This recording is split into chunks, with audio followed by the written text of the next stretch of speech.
wadnaha waa bambo muruq ah oo aan marnaba nasan, shaqadiisuna waa inay dhiigga gaarsiiso dhammaan xubnaha jirka. Si uu shaqadaas u qabto, wadnuhu wuxuu u baahan yahay nidaam koronto oo gudaha ah kaas oo kontaroolaya garaaca iyo xawaaraha uu dhiigga ku tuurayo.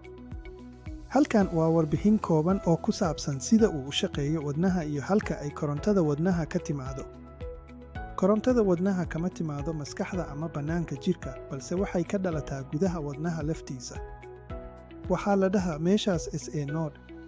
Tani waa matoorka dabiiciga ah ee wadnaha. Waxay ku taalaa qaybta sare ee midig ee wadnaha, waxayna dhalisaa dareen wadayaal koronto oo keena in wadnuhu uu isku soo kiciyo.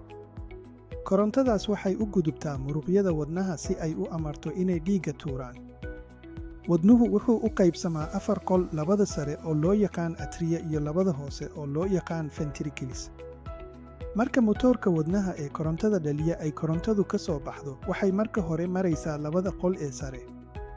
Taas oo keenta inay isku soo ururaan oo dhiigga u riixaan labada qol ee hoose.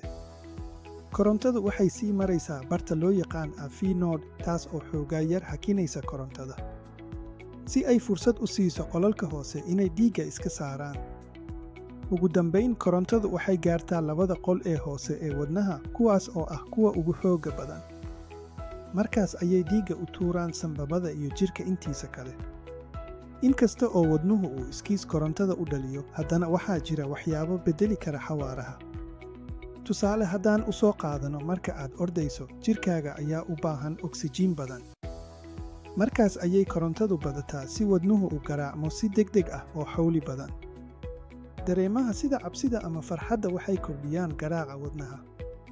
Jirkaada fitamiino ayuu u baahan yahay sida potassium, sodium iyo calcium. Waxay muhiim u yihiin in korontada wadnuhu si caadi ah u shaqayso.